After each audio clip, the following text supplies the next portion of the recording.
pilluelos. Vamos a comenzar con fisiología renal. De acá hasta el final de esta materia de ser humano y su medio, tengo que describirles la fisiología renal. La fisiología renal, nosotros nos vamos a basar en dos grandes libros, que son el Aranalde y el Behan-Taylor. El enfoque para el análisis de la fisiología renal es diferente. En el Behan-Taylor va hablando, digamos, por sectores. Por ejemplo, te habla de la fisiología del glomérulo, después habla de la fisiología de los túbulos en general, haciendo una introducción, después explica la fisiología del túbulo contenedor proximal, después la del asa, después la del túbulo distal. En el Aranalde, en cambio, toma un elemento, por ejemplo, una molécula, por ejemplo, el sodio, o el potasio, o la glucosa, etcétera, y tiene un capítulo dedicado a el balance renal o el manejo renal del potasio, el manejo renal del calcio, del magnesio, el fosfato. De las dos maneras se pueden ver. Lo mejor, a mi criterio, es verlo de las dos maneras, ¿no? Y en ese orden, primero analizar las funciones de cada uno de los sectores del riñón y después tomar cada uno de los elementos, el potasio, el sodio, la glucosa, etcétera, e ir analizándolo sector por sector qué es lo que le va pasando a dicho elemento. A manera de integración o resumen final, ¿sí? Lo pueden hacer al revés también si quieren, pero me parece que esa es una forma óptima como para poder entender la fisiología renal. Bueno, primero vamos a ver cómo podemos estudiar la fisiología renal, así que les preparé un mini PowerPoint antes de enganchar con una clase que les filmé en el Insti, para explicar algunas cosas que tienen el Behan-Taylor sobre cómo abordar o cómo estudiar la fisiología renal. Vamos a hacer una introducción a la fisiología renal. Bueno, esta es fisiología, gentileza del Instituto Tejedor. ¿Cómo estudiamos la fisiología renal? ¿Cuáles son los métodos de estudio? Uno de ellos es la micropunción. Puede ser la microdisección, pueden ser los tejidos modelo, que es algo que se usa mucho en fisiología en general, el análisis del clearance y el análisis de carga. Entonces, micropunción, ¿qué es? Consiste en introducir en el riñón micropipetas o micromanómetros o microvoltímetros, etc. Y cuando hablo de micro, son tubitos capilares con un diámetro que le permite meterse, por ejemplo, dentro del túbulo contenedor proximal, que es una estructura microscópica, ¿sí? Entonces, ¿para qué sirve? ¿Cuáles son las ventajas? Yo puedo medir la composición de los líquidos extrayéndolos con una micropipeta. Puedo medir las presiones hidrostáticas de cada túbulo midiéndolo con un micromanómetro. Puedo medir los potenciales transepiteliales entre dos membranas del epitelio renal con microvoltímetros. Esas son las ventajas. Pero ¿cuál es la desventaja? No todo el riñón resulta accesible a la punción, porque ni entrando por la corteza, ni entrando por la médula, puedo arribar a la franja externa de la médula externa, que es donde hay una parte del túbulo contenedor proximal, que es el segmento S3, o la parte recta del proximal. O sea que puedo estudiar casi todo el riñón, pero no puedo estudiar todo el riñón. Ahora, yo hago microdisección. La microdisección consiste en ir seccionando al riñón en pequeñas láminas para poderlas estudiar con las micropipetas, los micromanómetros, los microvoltímetros. La ventaja es que así vos podés estudiar todo el riñón, vos accedes a todo el riñón. La desventaja es que hiciste cagar ese riñón. Lo tuviste que sacrificar, porque lo cortaste todo. Entonces no podés hacer, a ver, te voy a estudiar y vamos a hacer un estudio de la fisiología de tu riñón. A ver, dame un riñón que lo vamos a cortar todo. Se puede aplicar, digamos, en medicina esto. En estudios de fisiología, en animales, etcétera, se puede hacer, pero no es óptimo para las ventajas que sacrifica el riñón para el estudio en humanos. Podemos utilizar tejidos modelo. Esto es un recurso que se utiliza mucho en fisiología y consiste en estudiar riñones de otros animales para establecer conclusiones en humanos. ¿Por qué digo que se hace mucho en fisiología? Recuerden ustedes que acaban de rendir trabajo y tiempo libre, que por ejemplo todo el principio de Frank Starling, etc. Frank y Starling lo estudiaron en preparados de corazón pulmón de perro, y después extrapolaron sus conclusiones al humano.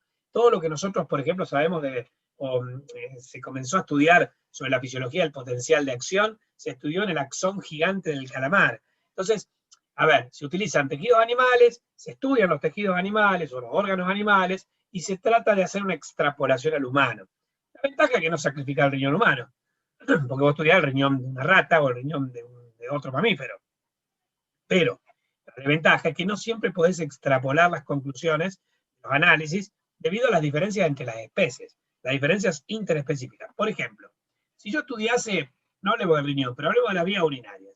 Si yo estudiase la fisiología, quisiera estudiar la fisiología de la vejiga urinaria del humano, tomando como modelo la vejiga de un anfibio, no sería igual, porque la vejiga de un anfibio no tiene un epitelio impermeable, tiene un epitelio permeable, con lo cual yo vería que la vejiga no solo almacena, sino que concentra la orina, y diría, ah, mira, igual que la vesícula biliar, me parecería lógico.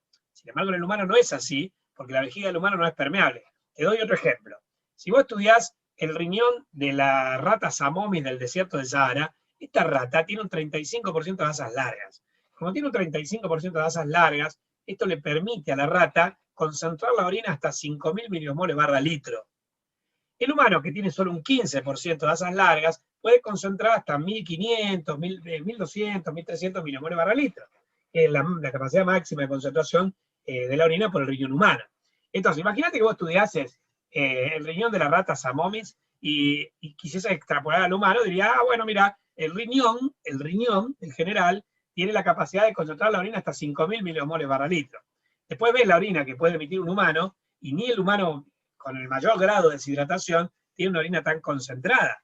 Lo que pasa es que estudiaste un modelo animal y al realizar la extrapolación al humano, te equivocaste porque hay diferencias entre el riñón de la rata y el riñón del humano. Bueno, ¿cómo eso? Entonces hay que conocer las diferencias interespecíficas para poder extrapolar. Bueno, los dos que te voy a explicar ahora son dos que vamos a ver mucho y que son los métodos de clearance y los métodos de carga. Bueno, clearance se escribe, pero se pronuncia clearance. ¿Qué es? Tienen como sinónimos depuración o aclaramiento. Es algo así como limpieza, el clearance o depuración. Se lo define como el volumen de plasma depurado o limpiado de una sustancia en la unidad de tiempo. Es el volumen de plasma que me queda limpio de una sustancia en la unidad de tiempo. Por ejemplo, el clearance de sodio es el volumen de plasma que queda libre de sodio en la unidad de tiempo porque el riñón eliminó sodio. El clearance de urea es el volumen de plasma que queda libre de urea porque el riñón la eliminó, ¿entienden? Entonces, eso es el volumen de plasma depurado o limpiado de una sustancia en la unidad de tiempo. Como es volumen en la unidad de tiempo, la unidad que se utiliza es mililitro por minuto, ¿sí? O puede utilizar otras unidades de volumen, otras unidades de tiempo, pero por lo general, ustedes van a ver que en el análisis de los flujos, etcétera, casi siempre hablamos de mililitros por minuto. La fórmula madre, el cálculo es muy importante. Yo les aclaré al principio, cuando presentamos la materia, que esta materia tiene muchas matemáticas, ¿no? Esta es la fórmula más básica que tenemos en esta materia, que es la fórmula de clearance, donde el clearance se calcula como concentración urinaria de una sustancia por flujo urinario dividido concentración plasmática. Esto te va a dar el clearance en mililitros por minuto de una sustancia determinada. Yo tengo la concentración urinaria y la concentración plasmática que la tengo que tener en la misma unidad. Milimoles por litro, miliosmoles por litro, miliequivalente, lo que vos quieras, mientras esté en la misma unidad. Y el volumen en mililitros por minuto, el flujo. Entonces, claro, si acá yo lo tengo en molar y este lo tengo en molar, molar se va con molar, el resultado me va a dar en mililitros por minuto, que era la unidad de clearance que yo quería obtener. Eso es clearance. Repito, sinónimo de depuración o aclaramiento, definición es el volumen de plasma depurado o limpiado de una sustancia en la unidad de tiempo, las unidades son mililitros por minuto, el cálculo se hace con esta fórmula madre, que es clearance de una sustancia X igual a concentración urinaria de una sustancia X por flujo urinario dividido concentración plasmática. Otra cosa es estudiar la carga. ¿Qué es la carga?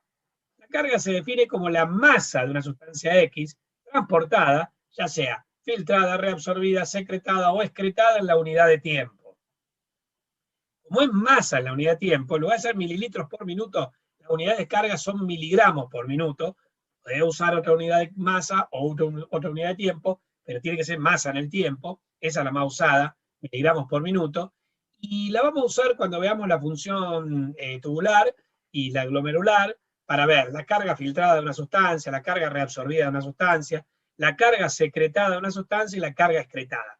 La filtración, la reabsorción, la secreción son las funciones básicas del nefrón, del túbulo urinífero, y la excreción, después lo vamos a ver, es como el resultado neto de estos tres procesos, de filtración, menos reabsorción, más secreción de una sustancia. Bueno, muy bien. Vamos a las funciones del riñón. Entonces, así estudiaba las funciones del riñón. ¿Y cuáles son las funciones del riñón? El riñón es un órgano regulador de la homeostasis del medio interno fundamental. La falla renal, afortunadamente tenemos 2 riñones, La falla de ambos riñones causa la muerte por insuficiencia renal, por alteraciones del equilibrio ácido-base, alteraciones de la anatremia, alteraciones del balance hídrico, alteraciones de la presión arterial, alteraciones de los glóbulos rojos plasmáticos, porque el riñón tiene por lo menos 10 funciones, que son las siguientes. Regula el balance hídrico, es decir, el balance entre el agua que ingresa y el agua que egresa, ajustando el agua que egresa al agua que ingresa. Al regular el balance hídrico también regula la osmolaridad del LEC. De hecho, regula el balance hídrico estimulado por los cambios en la osmolaridad del LEC. Regula la anatremia, la concentración de sodio plasmático, porque puede filtrar el sodio, puede reabsorber el sodio para poderlo eliminar. Regula la calemia o potasemia, que es la concentración de potasio plasmático, porque puede filtrar el potasio, puede reabsorber el potasio y, a diferencia del sodio, también lo puede secretar. Regulación de la calcemia, puede filtrar y reabsorber calcio. Regulación de la fosfatemia, puede filtrar y reabsorber fosfato. Regulación de la magnesemia, puede filtrar y reabsorber magnesio. Regulación del equilibrio ácido-base, puede reabsorber y secretar hidrógenos, reabsorber y secretar bicarbonato para regular el pH plasmático. Puede regular la presión arterial, esto lo vimos en trabajo y tiempo libre, la regulación de la presión arterial a largo plazo la realizaba el riñón, por los mecanismos de natriuresis y diuresis de presión. Una función importante que es la depuración o eliminación de tóxicos, tanto endógenos como exógenos. Entre los tóxicos endógenos, sobre todo sustancias nitrogenadas, producidas por el metabolismo de las proteínas, de las bases púricas y pirimicas del ADN. Básicamente estoy hablando de 3 sustancias, que son la urea, la creatinina y el ácido úrico, que son compuestos nitrogenados endógenos que tiene que eliminar el riñón. También la bilirrubina, que es el producto de la degradación de la hemoglobina del glóbulo rojo, pero también tóxicos exógenos. Si vos, por ejemplo, estás tomando un antibiótico, el antibiótico se metaboliza, mucho de ellos en el hígado, y muchos de ellos, sus metabolitos se eliminan por riñón. Si el riñón no cumpliese su función de eliminar estos tóxicos, ese antibiótico que estás tomando te podría intoxicar. También otras drogas, el alcohol, metabolitos de la cocaína, de la marihuana, etcétera, todos esos tóxicos exógenos, los plaguicidas, como por ejemplo el glifosato y otros, que pueden ser tóxicos para el cuerpo, los elimina el riñón. Finalmente, el riñón tiene una función metabólica importante. El riñón puede metabolizar el glucógeno, puede activar la vitamina D, porque tiene una enzima que es la 1-alfa hidroxilasa, que podría transformar la 25-hidroxicolecalciferol en 1,25-dihidroxicolecalciferol o calcitriol, y lo segrega como hormona. También puede segregar la eritropoyetina, que es una hormona que estimula la secreción de glóbulos rojos, de la formación de glóbulos rojos en la médula ósea, que esto lo vimos en trabajo y tiempo libre. Puede segregar enzimas, tales como por ejemplo la renina, que transforma el angiotensinógeno en angiotensina 1 en el sistema renina-angiotensina. Entonces, estas y muchas más funciones son las que cumple el riñón. Acá tendrían las 10 más importantes, para las cuales vamos a tener que dedicar un capítulo para cada una de ellas, por lo menos, porque son las funciones cuyo desbalance, o cuando el riñón pierde la capacidad de cumplir estas funciones, puede provocar la muerte, ya sea por alteraciones del balance hídrico, por deshidratación o sobrehidratación, de la anatremia, por hipo o hipernatremia, de la calemia, por hipo o hipercalemia, de la calcemia, de la fosfatemia, del equilibrio ácido-base, por acidosis metabólica, por ejemplo. O sea que son todas funciones que deben ser reguladas por el riñón para mantener la homeostasis del medio interno.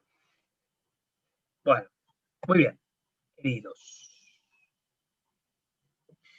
Ahora bien, básicamente, todas estas funciones el riñón lo hace filtrando la sangre. Yo ya les expliqué en las clases de histología cómo era la circulación renal. Vamos a repasarlas para poder integrarla con las funciones renales.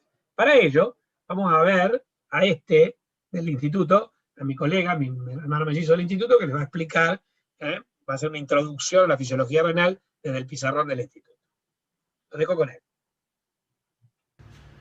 Hola polluelos, vamos a comenzar con la fisiología del aparato urinario, ahora que terminamos de ver toda la morfología, tanto anatómica como histológica, y lo que vamos a hacer hoy es una introducción al análisis de la fisiología urinaria. Entonces, observen, nosotros habíamos visto durante la circulación renal que el riñón recibía la circulación a partir de la arteria renal, que originaba ramas iliares, las cuales daban ramas segmentarias, las cuales originaban las arterias interlobulares, de las cuales surgían las arterias arciformes, de las cuales surgían las arterias interlobulillares, de las cuales surgían las arteriolas aferentes del corpúsculo renal, que emitían la red capilar glomerular, de la cual surgían las arteriolas eferentes. Estas daban dos tipos de redes vasculares según la posición del corpúsculo renal. Los más superficiales, subcapsulares, originaban una red capilar peritubular, los más profundos o yuxtamedulares originaban la vasa recta medular. De ahí se originaba el sistema venoso, de la red capilar peritubular las venas estrelladas, de las cuales la sangre drena hacia las venas interlobulillares, que drenan hacia las venas arciformes. Con respecto al sistema de las vasas rectas, drena directamente en las arciformes. Las arciformes originan las venas, o drenan en las venas interlobulares, de donde surgen las ramas segmentarias, la sangre sigue por las ramas iliares y abandona el riñón por la vena renal. Entonces, en cuanto a los sistemas vasculares, fíjense una cosa. Si nosotros analizamos esta parte, arteriola, capilar, arteriola, esto es lo que se conoce como sistema porta arterial. También podría ser así, capilar, arteria, capilar. Porque un sistema porta se puede definir como un vaso capilar, como una red capilar, cuyo vaso aferente y eferente son los mismos, o sea, arteria capilar arteria o vena capilar vena, y según si es una arteria o una vena, hablamos del sistema porta arterial o venoso, o bien cuando un vaso está entre dos redes capilares. Las dos cosas coinciden. Acá diríamos arteria capilar arteria o si no capilar arteria capilar. Ambos son los criterios como para poder decir que se trata de un sistema porta arterial. En cambio, si yo hago arteria capilar vena, arteriola eferente, la red capilar peritubular y las venas estrelladas, esto es un sistema nutricio clásico. Entonces, ¿cuál es el vaso que conecta las dos redes capilares? La arteriola eferente, que conecta la red capilar glomerular con la red capilar peritubular o con la vasa recta. Bueno, entonces, la clave es la siguiente. A nivel de la red capilar glomerular se filtra el plasma en lo que se conoce como la barrera de filtración glomerular, que tenía 3 o 5 capas, de acuerdo a donde la leamos, ¿no? Y así se forma el filtrado glomerular que pasa al espacio urinífero de Bowman y sigue con los componentes del nefrón histológico. Es decir, del corpúsculo renal pasa al túbulo contorneo proximal, que tenía una pars convoluta y una pars recta, pasa al asa de Henle, primero el asa delgada, que en el nefrón de asa corta solo tiene una rama descendente, en el de asa larga tiene una rama descendente y después una rama ascendente, que termina haciéndose gruesa, que es el asa gruesa de Henle es la pars recta del túbulo distal, que llega a la corteza donde origina la mácula densa, después se forma el túbulo conector que drena en los túbulos colectores, corticales, medulares y papilares. De los conductos papilares a nivel del área cribosa, el líquido penetra en el cáliz menor, del cáliz menor va al cáliz mayor, del cáliz mayor a la pelvis renal, de la pelvis renal al uréter, del uréter a la vejiga donde se almacena, y cuando vos vas a orinar, proceso denominado micción, la orina de la vejiga pasa a la uretra y de la uretra pasa al inodoro. Bueno, entonces, esas serían las vías urinarias, intra y extrarrenales.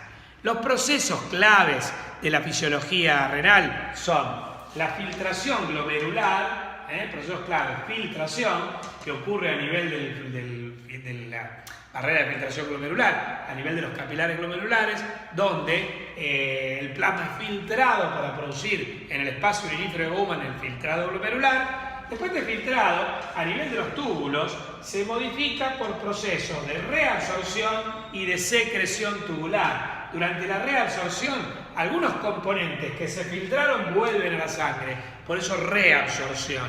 Mientras que en la secreción, algunos de los componentes que no se filtraron desde los túbulos se aportan al filtrado. Entonces el filtrado glomerular se modifica y se forma el líquido tubular que después, a nivel de las vías urinarias, será excretado. Entonces yo tengo filtración, reabsorción, secreción y excreción. Hay glándulas en las cuales cuando uno habla de secreción y excreción es como lo mismo, no diferenciamos. En el riñón sí hay que diferenciarlo, porque la secreción es uno de los 3 procesos claves. Los procesos claves básicos son la filtración, la reabsorción y secreción. Mientras que la excreción es la eliminación de la orina, la cual surge, la orina excretada, surge como resultado neto de los procesos de filtración más secreción menos reabsorción. O sea que en riñón hablar de secreción y hablar de excreción no es lo mismo. Bueno, entonces uno podría resumir la fisiología renal de la siguiente manera. A nivel del glomérulo se filtra el plasma en el glomérulo y se forma el filtrado glomerular. A nivel de los túbulos, el filtrado glomerular se modifica por los procesos de reabsorción y secreción tubular, formándose el líquido tubular.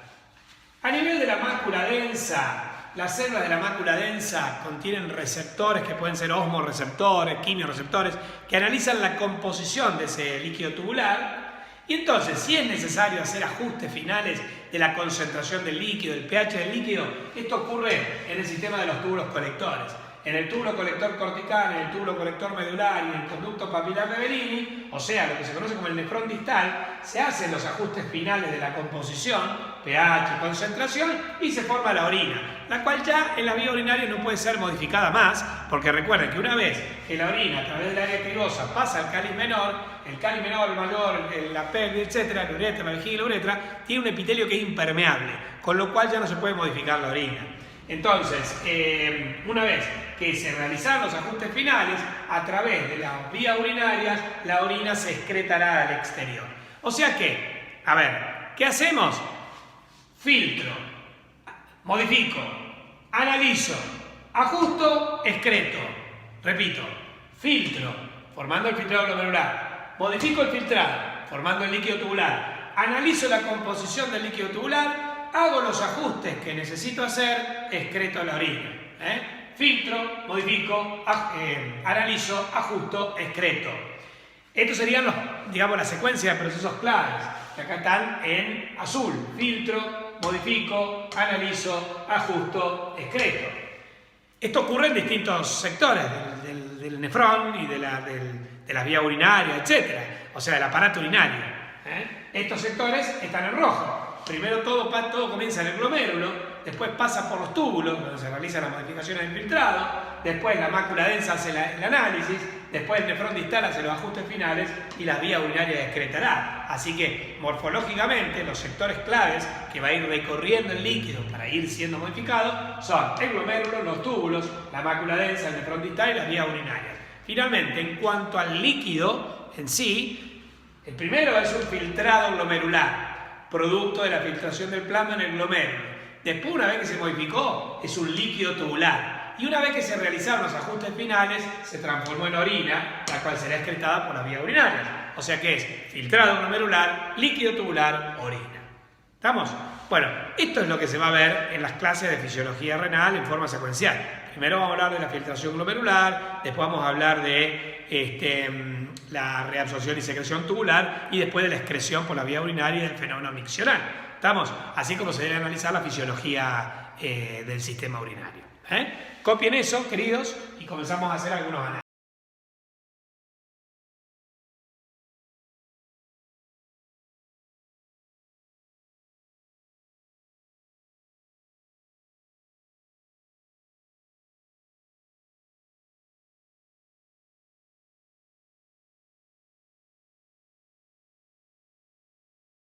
Comenzar el análisis de la fisiología renal analizando los flujos, números que vamos a necesitar comprender, que vamos a necesitar memorizar para comprender la fisiología renal. Vamos a analizar los flujos. Acá les hice un modelo simplificado de la circulación renal y de los túbulos renales. Esto representa el sistema arterial. Estos son los vasos que van a la cápsula, regiones que no tienen glomérulos. Estos son los que llegan a las regiones de los glomérulos. Esto representa la red capilar glomerular. Esto es la red capilar peritubular o la vasa recta. Y esto vendría a ser el sistema venoso. Acá tenemos representado el nefrón, la cápsula de Bowman, el túbulo proximal, el asa, el túbulo distal y el sistema de túbulos colectores y vías urinarias. Entonces, nosotros tenemos que al riñón, el 100% de la sangre que llega al riñón constituye el flujo sanguíneo renal FSR. Este contiene una X cantidad de plasma que constituye lo que se llama el flujo plasmático renal. De eso, 10% no van a poder ser filtrados nunca, no van a participar de la fisiología renal que veíamos anteriormente, porque es el sector que se va a la cápsula, a regiones que no tienen glomérulos. Solo un 90% de ese flujo plasmático renal llega a la región glomerular para ser filtrado, digamos, para participar de los procesos fisiológicos de la fisiología renal, y eso constituye el flujo plasmático renal efectivo, que es el 90% del flujo plasmático renal. De esto, un 20% se filtra y constituye la tasa de filtración glomerular, mientras que el resto no se filtra, no tiene nombre propio, pasa a los capilares peritubulares y a la vasa recta, y lo podemos llamar el flujo plasmático renal menos BFG. Si al flujo plasmático renal le restamos el BFG, lo que se filtró, me queda esto que no tiene nombre propio. Bueno, pero ojo, de lo que se filtró, el agua, el 99% del agua del filtrado glomerular cuando llega a los túbulos es reabsorbida, y así la que se termina excretando por orina es solo el 1%. Entonces, les decía, a ver si eso no se vio, ahí está, es solo el 1% lo que se excreta por orina. Entonces vamos de nuevo. La sangre que llega al riñón constituye el flujo sanguíneo renal, que contiene una X cantidad de plasma, que constituye el flujo plasmático renal, y este es el 100% de la sangre que llega al riñón. De este, un 10% no llega a los glomérulos, no participa de los procesos fisiológicos, va a la cápsula y otros sectores sin glomérulos, mientras que un 90% llega a los glomérulos y constituye el flujo plasmático renal efectivo. El que llega a los glomérulos va a ser filtrado, se filtre o no se filtre. ¿Qué se filtra? Solo un 20%. Ese 20% que se filtra constituye la tasa de filtración glomerular o BFG. De este, el 99% se reabsorbe y el 1% se excreta por orina, constituyendo lo que se llama el flujo urinario o B. Entonces, ¿cuáles son los parámetros importantes? Los parámetros importantes son los siguientes. A ver, ahí. Observen. Los flujos importantes que hay que manejar, tanto en valores relativos como en valores absolutos, son los siguientes. FSR, que es el flujo sanguíneo renal, FPR, que es el flujo plasmático renal, FPRE, que es el flujo plasmático renal efectivo, BFG, que es la tasa de filtración glomerular, y el B, que es el flujo urinario o diuresis. Vamos a definirlos. El flujo sanguíneo renal es el volumen de sangre que llega al riñón en un minuto. El flujo plasmático renal es el volumen de plasma que llega al riñón en un minuto. El flujo plasmático renal efectivo es el volumen de plasma que llega a los glomérulos para ser filtrado en un minuto. El BFG es el plasma que se filtra en un minuto y el B es la orina que se excreta en un minuto. ¿Cuáles son los valores relativos? Supongamos un volumen minuto cardíaco de 5 litros por minuto. El flujo sanguíneo renal representa el 20% del volumen minuto cardíaco, lo que en términos absolutos representaría 1000 mililitros, porque el 20% de 5 litros por minuto es un litro. ¿Sí? Entre 1 litro y 1 litro 200 mililitros por minuto, entre 1 a 1,2 litros por minuto, es decir, 1000 a 1200 mililitros por minuto es lo que recibe de sangre un riñón. Teniendo en cuenta que el riñón representa solo un 0,5% del peso corporal y recibe el 20%, pero recibe el 20% de la volemia, podríamos decir que es uno de los órganos más irrigados de todo el cuerpo. Bueno, de este flujo sanguíneo renal que llegó, el plasma que tiene más o menos un 60%. Supongamos que la sangre tuviese un hematocrito del 40%, significa que el 60% es plasma y el 40% son glóbulos. Bueno, quiere decir que el flujo plasmático renal representa el 60% del flujo sanguíneo renal. Si el flujo sanguíneo renal eran 1000 mililitros por minuto, el flujo plasmático renal serán 600 mililitros por minuto. Bien, de estos, el 90% llegan a los glomérulos para ser filtrados. O sea que el flujo plasmático renal efectivo es el 90% del flujo plasmático renal. Entonces, si es el 90% de 600 mililitros por minuto, el flujo plasmático renal efectivo es de aproximadamente 540 mililitros por minuto. Pero de esto se filtra solo un 20%. Es decir, el BFG, la tasa de filtración glomerular, es el 20% del flujo plasmático renal, o lo que es lo mismo, el 23% del flujo plasmático renal efectivo. O es el 20% de 600 o el 23% de 540. Te da exactamente lo mismo. Te da 125 mililitros por minuto. Si lo multiplicamos por 60 para que nos den una hora y lo multiplicamos por 24 para que me den un día, 125 por 60 por 24 me da 180.000 mililitros por día. Quiere decir que por día filtramos 180 litros de sangre. Por eso es que el 99% se tiene que reabsorber, porque si vos filtrás 180 litros y esos 180 litros los eliminás por orina, estarías meando 180 litros de orina por día. Si no tomases 180 litros, te deshidratarías en minutos. Eso no pasa. Porque si bien se filtran 180 litros por día, el 99% se reabsorbe, con lo cual solo se excreta por orina el 1% del BPG. El 1% de 125 es 1,25 mililitros por minuto, que si lo multiplico por 60 para que me den una hora y luego por 24 para que me den un día, me va a dar aproximadamente 1800 mililitros por día, que es lo que vimos en las clases de balance hídrico, en la cual nosotros ingeríamos entre 1500 y 2000 mililitros por día de agua, más o menos 1800, y excretábamos entre 1500 y 2000 mililitros de orina por día, aproximadamente 1800. O sea, esa es la diuresis, más o menos entre 1,5 litros y 2 litros por día, de acuerdo al agua que ingieras. Entonces, repasando de nuevo los números y resumiendo esto, tenemos que, en resumen, si vos tenés un volumen de minuto cardíaco de 5 litros por minuto, en un minuto llegan al riñón 1000 mililitros de sangre que contienen 600 mililitros de plasma, de los cuales 540 llegan a los glomérulos para ser filtrados, de los cuales 125 se filtran, de los cuales 1,25 se excretan. O sea, estos números nos permiten arribar a esa conclusión, que es básicamente, digamos, la conclusión práctica a la que tenemos que arribar. Lo repito, el resumen. Si vos tenés un volumen de minuto cardíaco de 5 litros por minuto, en un minuto llega al riñón 1 litro de sangre, que contiene 600 mililitros de plasma, de los cuales 540 llegan a los glomérulos para ser filtrados, de los cuales se filtran 125, de los cuales se excreta 1,25. ¿Estamos?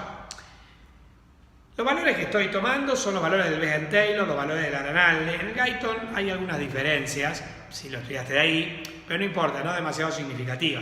No te va a decir el Guyton que orina 10 litros por día. ¿Entienden? No hay tantas diferencias en los libros de fisiología.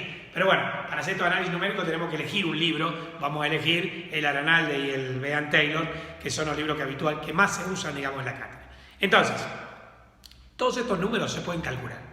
Yo puedo calcular la tasa de filtración glomerular mediante un método de clearance. Como les expliqué antes, el clearance de inulina o el clearance de creatinina.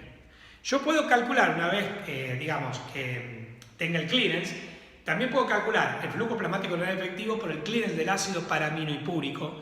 Una vez que tenga el flujo plasmático renal efectivo, puedo calcular el flujo plasmático renal, y una vez que tenga el flujo plasmático renal, puedo calcular el flujo sanguíneo renal. O sea, todos estos números que parecen traídos de los pelos, ¿entendés? Algo alocado, se puede calcular. Se saben porque se han calculado y se pueden calcular por un método que no es invasivo y que es el método de clearance. En la próxima clase vamos a ver cómo calculamos la tasa de filtración glomerular, el flujo plasmático renal efectivo, el flujo plasmático renal, el flujo sanguíneo renal. Nos vemos, polluelos, y cuídense.